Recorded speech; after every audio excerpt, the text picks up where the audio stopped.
dalam melayani, kita harus saling melayani dengan kerendahan hati. Kita nggak boleh yang pelayanan lebih lama, senior. Kamu junior. Kalau saya ahli, kamu masih belajar. Nggak gitu.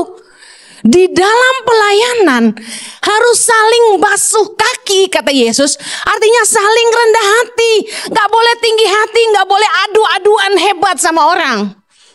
Bahkan firman Tuhan katakan saling mendahului dalam memberi hormat. Adanya perpecahan dalam pelayanan karena orang tinggi hati, rebutan posisi. Kalau ada satu saja yang rendah hati, tidak akan ribut. Yesus sampai bilang gini, jikalau aku membasuh kakimu, aku yang adalah Tuhan dan gurumu. Bicara hal gini, lah dia aja Tuhan dan guru kita mau merendahkan diri sedahsyat itu. Kita apalah? Kita siapalah? Jangan sok kaya lah, jangan sok hebat lah. Kita juga harus rendah hati, katakan amin.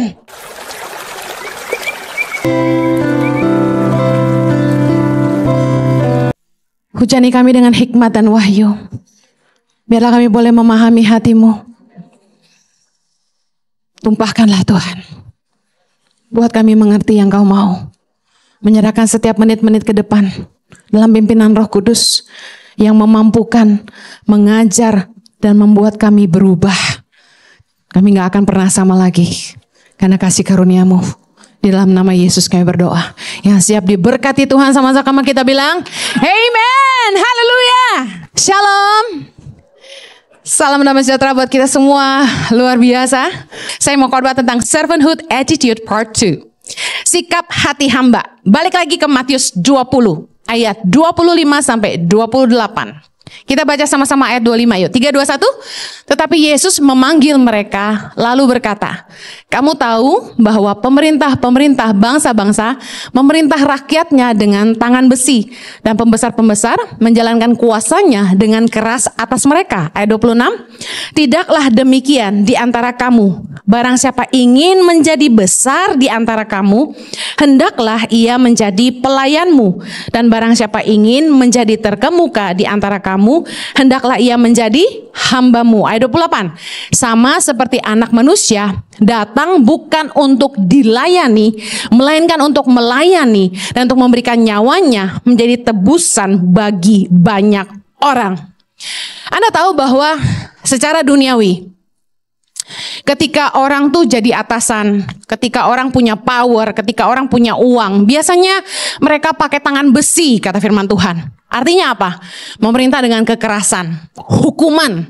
Ya, kalau kita nonton film-film tuh, berani berkhianat, bacok gitu. Galak sekali ya dunia ya. Tapi saya bersyukur karena kita kenal Tuhan, kita diajar jadi pemimpin itu, jadi atasan itu, jadi orang besar itu, jangan pakai tangan besi, tapi pakai kasih. Makanya di gereja, jangan sampai aturan lebih penting daripada kebutuhan orang. Jangan kita terlalu kaku gitu loh. Asyir, kenapa hari ini semua pakai seragam warna apa tuh kaki? Kenapa kamu hijau sendiri? Udah, kamu gak usah pelayanan gitu ya. Itu mah tangan besi gitu ya. Udahlah pakai kasih aja. Saya bilang, boleh nggak kita punya aturan? Boleh, disiplin harus. Tapi kita jangan sampai seperti orang dunia, dikit-dikit hukuman, dikit-dikit hukuman. Yuk belajar pakai kasih. Yesus ngajarin kita bahwa bicara soal kepemimpinan, Yesus tuh ngasih teladan, barang siapa ingin jadi besar di antara kamu, hendaklah ia menjadi pelayanmu. Barang siapa ingin jadi terkemuka, hendaklah ia jadi hambamu. Sebenarnya rahasia untuk jadi besar, terkemuka adalah di servisnya. Yesus ngajarin kita, Anda pengen punya perusahaan yang besar, yang Anda harus perhatikan adalah servisnya. Waktu kita berbisnis, kita kebanyakan itu mikirnya cuan. Ya, kalau saya begini foto orang langsung bilang cuan-cuan gitu ya. Enggak, ini mas sarangeo. Ya, kita seringkali fokusnya cuan. Padahal gini, kalau bisnis kita itu menguntungkan buat orang lain, bermanfaat buat hidup orang, menolong orang, menjawab kebutuhan orang, mereka akan balik lagi ke kita. At the end kita diberkati. Kita bisa tahu hotel bintang 3 sama hotel bintang 5 dari apanya? Servisnya. Jadi firman Tuhan ini luar biasa sekali. Kunci menjadi besar adalah pelayanannya. Bagaimana Anda memberikan pelayanan terbaik? Kalau Anda songong, ini gereja lantainya baru ya. Tolong tuh kalau becek-becek di luar keset-keset dulu ya. Nggak bakal ada yang mau datang. Kalau soal jangan bawa makanan minuman, semua auditorium saya rasa sama ya. Soalnya kita jam ibadahnya mepet-mepet, gak ada waktu buat bersihin, kasihan OB. Tapi kita harus lihat bagaimana Yesus ngajarin kita. Seringkali orang pengen jadi bos gitu ya. Udah yang dipikirin, posisi dulu, power dulu, kaya dulu. Enggak gitu. Yesus ngajarin, mau jadi terkemuka, mau jadi besar, harus jadi hamba, jadi pelayan. Nah banyak kan orang pengen posisinya, tapi gak mau bayar harganya. Orang suka dilayani daripada melayani. Saya senang kalau nginep di hotel bintang 5 itu, mereka perhatikan betul kebersihan, keramah tamahan, mulai dari pintu. GM hotel biasanya lebih ramah daripada reception. Betul nggak? Sampai kita punya masalah, bisa kelihatan deh yang owner pasti lebih baik daripada pegawai. Karena owner lihat itu bisnisnya dia. Dia akan layani yang terbaik. Tapi kalau pegawai digaji doang, ya emang gue pusingin. Orang gak mau balik lagi, bukan bisnis gue. Dia gak betah, dia tinggal keluar aja. Tapi Yesus bilang enggak. Kalau kamu mau jadi besar, kamu harus jadi pelayan. Service is everything. Bahkan Yesus ngasih teladan. Dia bilang ini, anak manusia datang bukan untuk dilayani, tapi untuk melayani. Yesus saja datang ke dunia ini buat melayani kita. Mari kita lihat dalam Yohanes 13:14.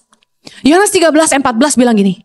Jadi, jikalau aku, kata Yesus, membasuh kakimu, aku yang adalah Tuhan dan gurumu, maka kamu pun wajib saling membasuh kakimu. Saya senang sama Yesus tuh apa ya? Dia bukan cuma mengajarkan, tapi dia memberi teladan. He's doing what he's teaching. He's walking the talk. Banyak orang cuma pintar ngomong, tapi beda kelakuannya. Yesus kasih teladan dulu, dia cuci kaki para muridnya. Yang artinya apa? Saling membasuh kaki, bicara soal gini. Dalam melayani, kita harus saling melayani dengan kerendahan hati. Kita gak boleh yang pelayanan lebih lama, senior. Kamu junior. Kalau saya ahli, kamu masih belajar. Gak gitu. Di dalam pelayanan harus saling basuh kaki, kata Yesus. Artinya saling rendah hati. Gak boleh tinggi hati, gak boleh adu-aduan hebat sama orang. Bahkan firman Tuhan katakan saling mendahului dalam memberi hormat. Adanya perpecahan dalam pelayanan karena orang tinggi hati, rebutan posisi. Kalau ada satu saja yang rendah hati, tidak akan ribut. Saya jamin. Yesus sampai bilang gini, jikalau aku membasuh kakimu, aku yang adalah Tuhan dan gurumu.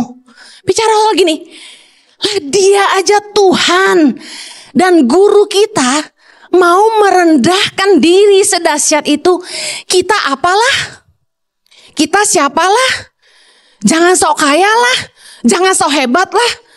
Kita juga harus rendah hati, katakan amin. Yesus mengacu kepada pemimpin-pemimpin yang merasa udah hebat, harusnya dihargai. Gaya kepemimpinan Yesus beda sekali dengan yang kita lihat di dunia ini. Dia bilang ini, yang terbesar, yang melayani, yang terkemuka jadi hamba, yang tinggi harus merendah. Beda sama dunia, bukan? Makin tinggi jabatan seseorang biasanya makin ingin dihormati. Ngomong udah gak bisa sembarangan. Misal contoh gini, dulu waktu saya sekolah, saya dipanggil dengan nama Ai Ching. Tahu lagu Ai Ching Teku Setui Wo? Tahu gak tuh? Ai Ching itu artinya cinta. Alright? Cinta bagi Indonesia. Haleluya. Nah, misalnya nih teman saya lagi SD, panggil saya Ai Ching. Terus sekarang saya dikenal dengan nama apa? Henny Christianus. Misalnya mendadak dia datang ke gereja. Dari sana dia teriak, Ai Ching. Terus para asyir gini, shit, gak boleh gitu. Sekarang panggilnya Ibu Pendeta Henny Christianus. Gue muntahin. Gak usah songong. Kita apalah. Kalau dia saja merendahkan diri seperti itu, datang jadi manusia, bahkan melayani kita, apalah kita. Gak penting sebutan. Gak usah songong. Setinggi apapun jabatanmu, sekaya apapun kamu, sebesar apapun kamu, rendah hatilah. Yesus kasih teladan yang luar biasa. Lukas 22 ayat 27. Yesus bilang gini, sebab siapakah yang lebih besar? Yang duduk makan atau yang melayani? Mana yang terbesar? Bukankah dia yang duduk makan? Karena biasanya pelayan melayani pelanggan yang duduk makan.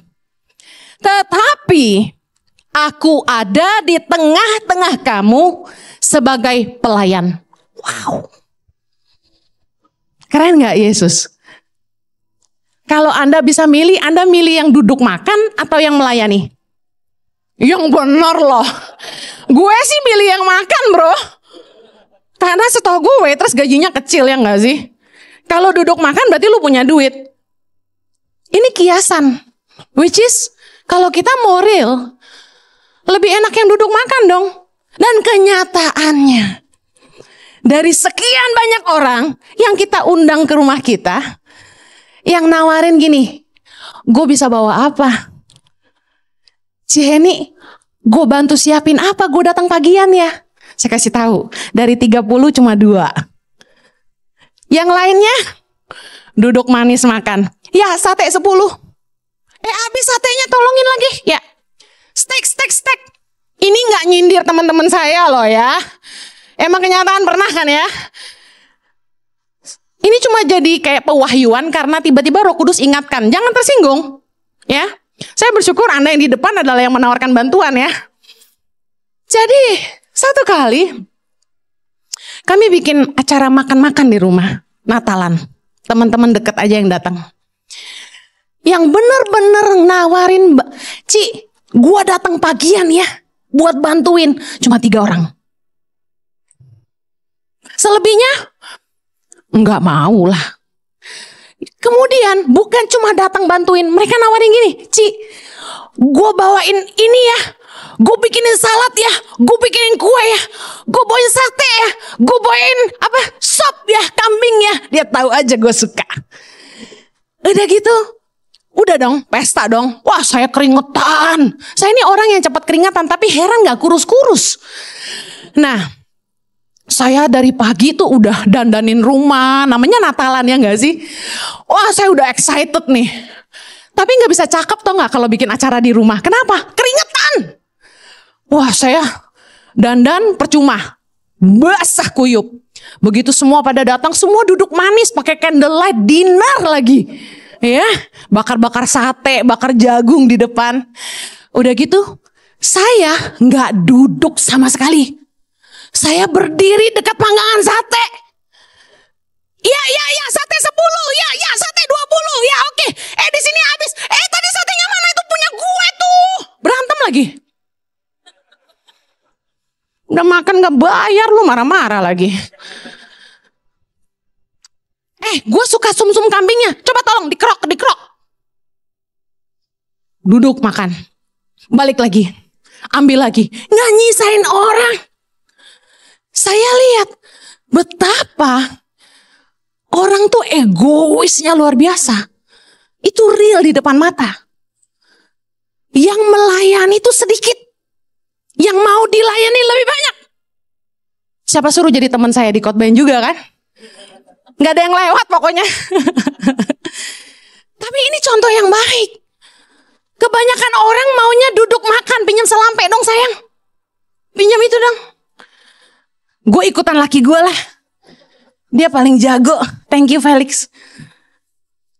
Semua orang sukanya dilayani. Betul nggak?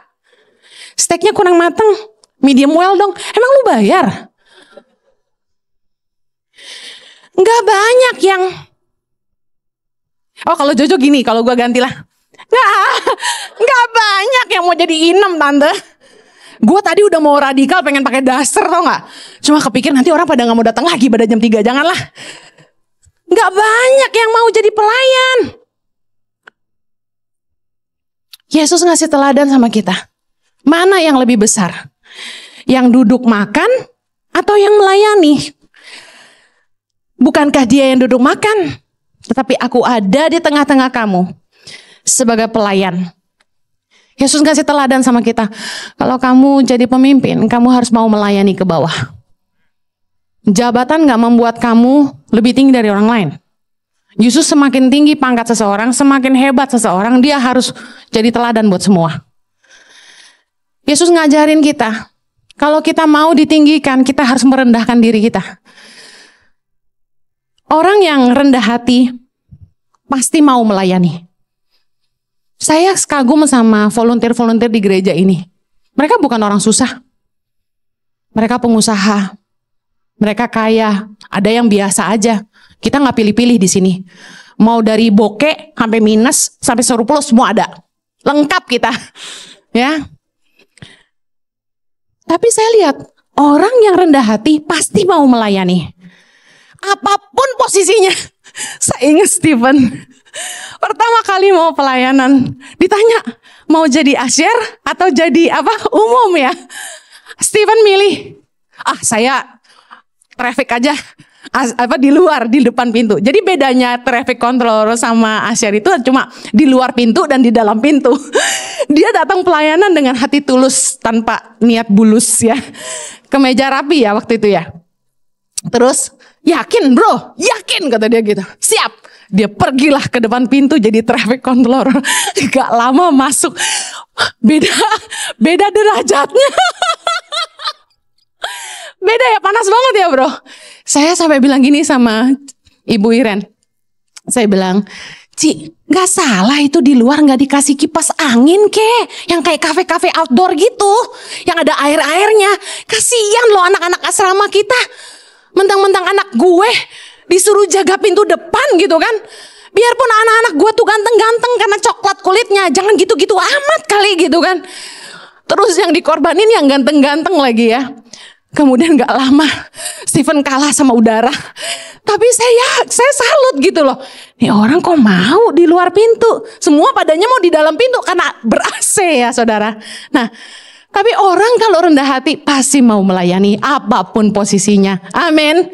Nah orang yang tinggi hati senangnya dilayani. Yang kayak tadi itu sate 10, steak kok kurang mateng gitu-gitu tuh. Nah maunya dihargai, maunya dihormati. Tadinya biasa aja, tapi begitu dikasih posisi, dipromosi dikit sama Tuhan, langsung jadi VIP. Waduh, pesawat udah gak boleh yang ekonomi, harus bisnis kelas. Hotel udah gak boleh bintang 3, harus bintang 5.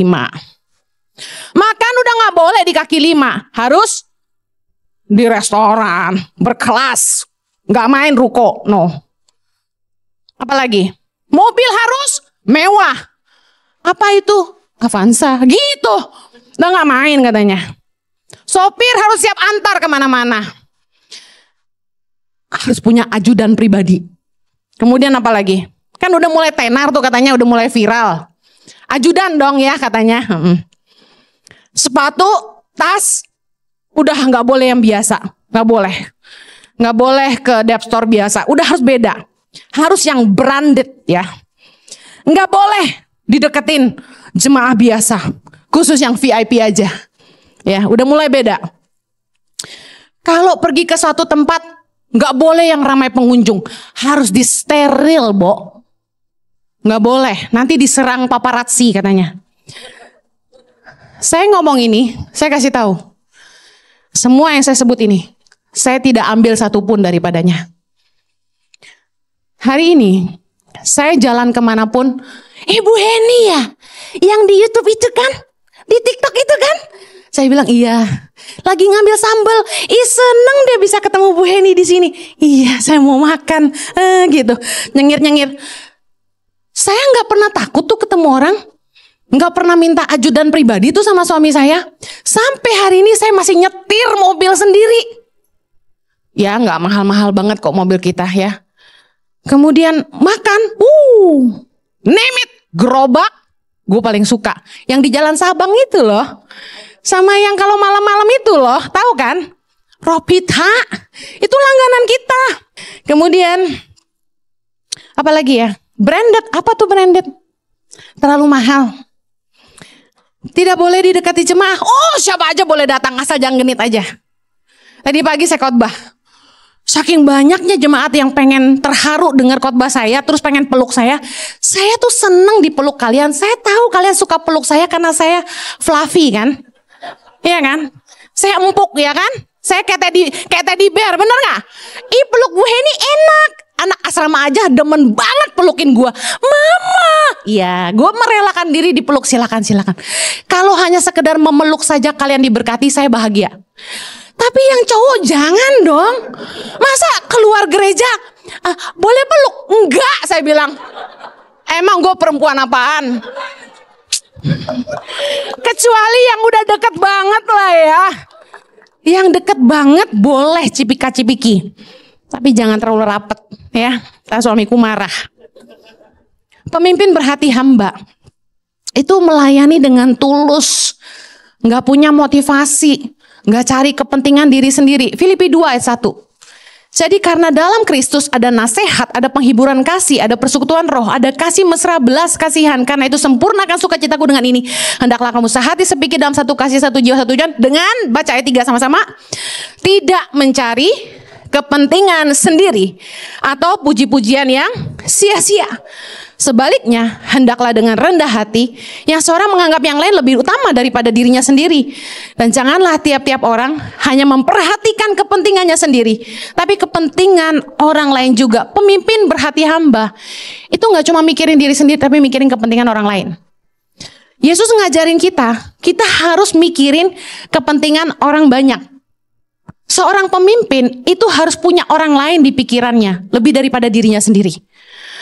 Harus menempatkan kepentingan orang banyak di atas kepentingannya sendiri. Contoh, kalau kita tuh jadi pemimpin, kita harus melayani dengan tanpa motivasi. Entah kita dipromosi sama atasan, entah kita dikenal, entah kita dapat upah. Kita harusnya nggak usah fokus itu. Fokus kita adalah Tuhan, selama Tuhan bisa pakai saya, pakai saya. Saya doa dari dulu tuh sederhana banget. Saya doa bilang ini sama Tuhan. Tuhan, pakai hidup saya jadi berkat buat orang banyak. Gak tahu kenapa ada kayak keinginan seperti itu gitu. Saya doa terus. Saya gak pernah doa gini, Tuhan berkati saya, Tuhan berkati saya. Enggak, saya doanya Tuhan pakai hidup saya jadi berkat untuk hidup orang banyak. Itu terus yang saya doain. Nah, saya gak pernah ngimpi hari ini kalau Tuhan jawab doa saya. Kalau lewat hidup saya bisa nolong banyak ribuan anak Indonesia. Kata Pak Rizal 1 juta, saya aminin aja. Duitnya dari siapa? Saya gak tahu. Tapi yang saya tahu gini, waktu kita mau jadi besar, kita gak boleh mikirin diri sendiri. Kalau kamu minta diberkati, saya kasih tahu berkatnya segitu aja. Tapi waktu kamu punya usaha dan kamu mikir gini, Tuhan, gimana caranya usaha saya ini bisa nolong hidup orang banyak? Pertama, membuka lapangan pekerjaan, bener gak? Yang kedua, bisa ngidupin keluarga banyak orang. Bisa nyekolahin banyak orang. Saya tuh selalu mikirnya gitu doang. Apa yang saya bisa lakukan supaya saya bisa mengeluarkan orang dari kemiskinan dan hidup lebih baik? Dan apa yang terjadi? Kalau kita tuh jadi saluran berkat Tuhan, ibarat pipa. Air dari sumbernya itu mengalir, pipa itu selalu basah. Katakan amin. Dia ngalir terus lewatin kita. Dan saya tidak pernah korupsi dari Yayasan Tangan Pengharapan. Saya tidak pernah digaji sama Yayasan Tangan Pengharapan. Tapi saya sangat diberkati. Karena waktu kita gak mikirin diri sendiri, Tuhan bikin kita jadi besar. Saya tidak bisa bangga sama pencapaian saya karena saya tahu semua anugerah. Nah, saya kasih tahu gini, orang miskin mungkin akan bilang gini sama saya, Bu Heni terima kasih ya, Ibu udah nolong kami. Salah. Kalau Anda nolong orang, jangan pikir Anda berjasa. Saya kasih tahu, tanpa orang miskin, yayasan tuh gak dibutuhkan.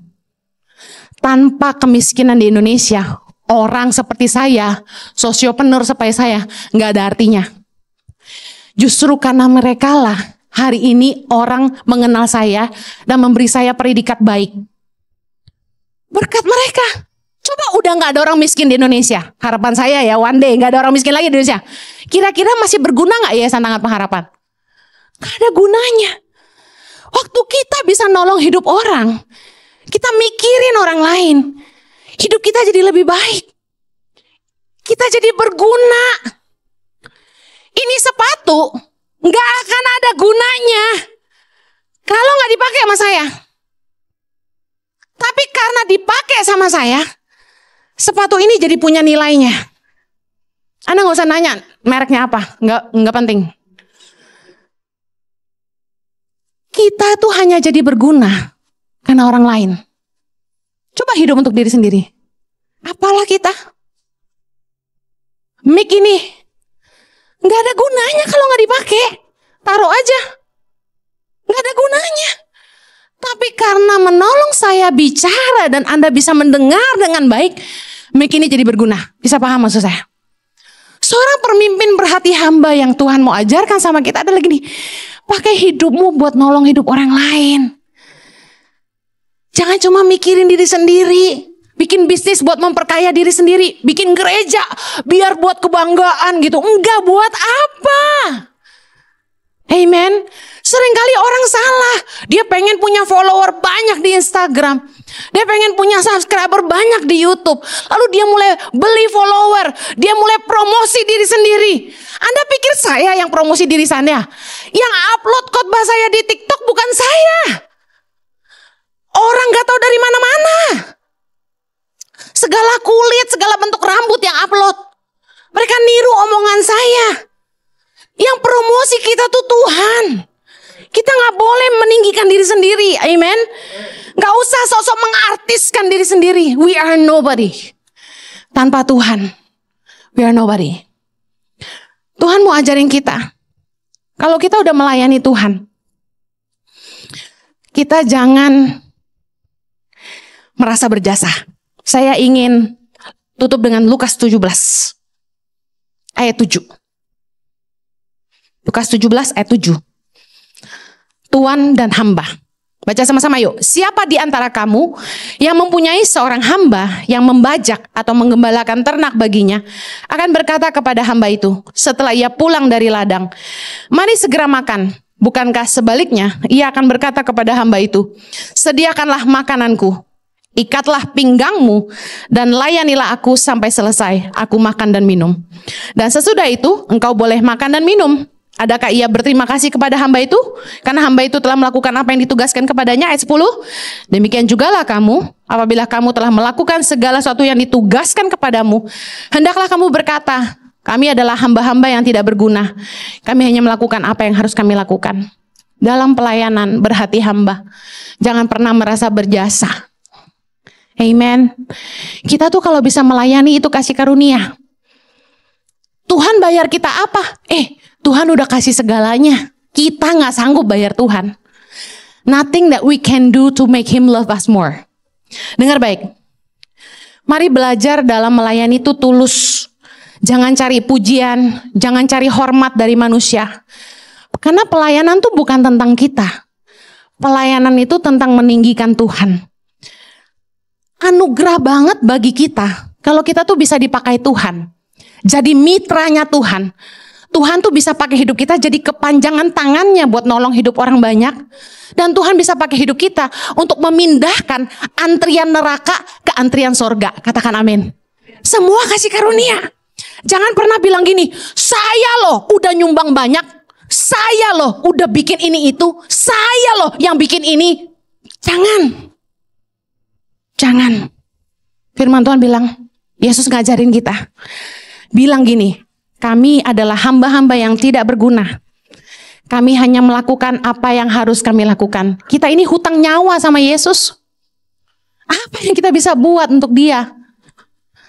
Fokus kita dalam melayani harusnya meninggikan Tuhan, bukan meninggikan diri sendiri. Saya tutup dengan Yohanes 12 ayat 32. Dan aku, kata Yesus, apabila aku ditinggikan dari bumi, maka aku akan menarik semua orang datang kepadaku. Yesus bilang, kalau Yesus ditinggikan di bumi, maka Yesus akan menarik semua orang datang. Fokus kita dalam pelayanan harusnya meninggikan Tuhan. Nggak usah cari peninggian buat diri sendiri. Setelah kita meninggikan Tuhan, yang menarik orang datang tuh Tuhan, bukan kita. Amen. Jangan fokusnya cari follower, sedih gitu. Kok yang like cuma 2? Kok follower gue gak nambah-nambah? Berhenti mempromosi diri sendiri.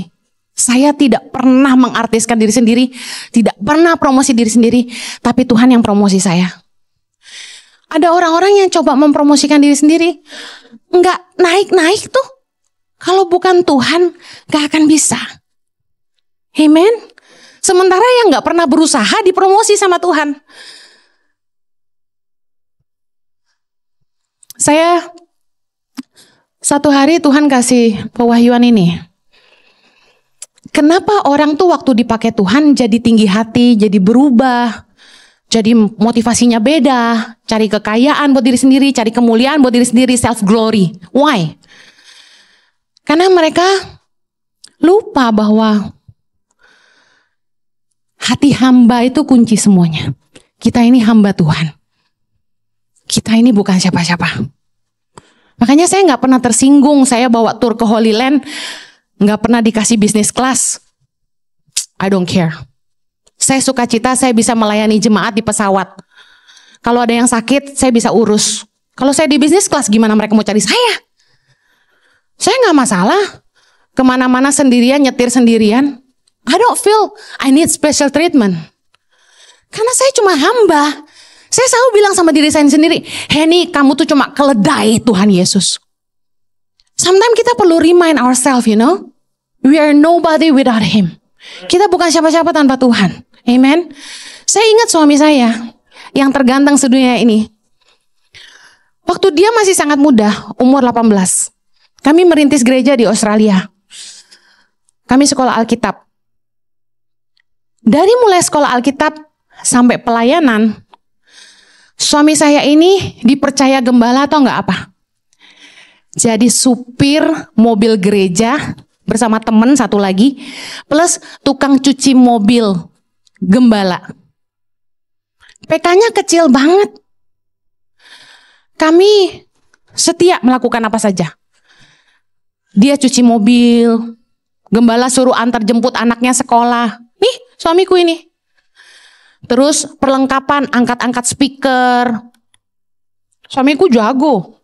Bikin panggung. Zaman dulu kita bongkar pasang, gak punya gedung. Angkat kursi. Suamiku sama aku. Saya, tahu gak tugasnya apa? Jadi full timer. Cuci gelas perjamuan kudus. Jemaat 1250. Tiap minggu perjamuan. Gue sebel banget tuh winter ya. Dengan alasan gak ada yang sekudus Henny yang cuci katanya gitu. Jadi gak ada yang bantuin saya. Saya cuci gelas perjamuan itu gak boleh pakai air panas, katanya boros. Jadi pakai air dingin. Winter di Sydney, bayangin. Saya cuci ya pakai telunjuk saya ini. Saya satu-satu gosokin. Saya orangnya tuh kalau cuci gelas bisa 3 kali. Karena jijian gitu, takut kotor, bekas bibir orang, bekas lipstick gak boleh ada, set gitu. 1200 50. Pakai jam telunjuk saya. Zut, zut, zut, zut. Berapa jam lu bayangin? Bertahun-tahun.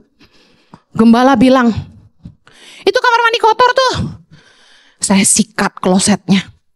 Sikat. Itu bookstore gereja gak ada yang jaga tuh. Kan Henny dari dulu jualan kue ya kan? Tuh bantu jualan. Saya jualan CD-CD lagu, buku zaman dulu kan ya. Bukalapak gue. Abis mimpin pujian, haleluya, duduk lari jualan Bukalapak. Kemarin ketemu sama temen yang menemani saya Bukalapak dari Australia. Dia nanya saya, Hen, masih jualan loh? Saya jawab, masih. Demi anak Indonesia, saya jualan kaos sama batik. Yang untungnya 100% buat Indonesia. Saya nggak ambil apa-apa. Amen. Dan saya lihat gitu. Lihat dengan mata kepala sendiri. Karena kami mulai dari bawah. Kami melayani sebagai hamba. Itu yang membuat kami sampai hari ini tidak pernah lupa. Kami siapa?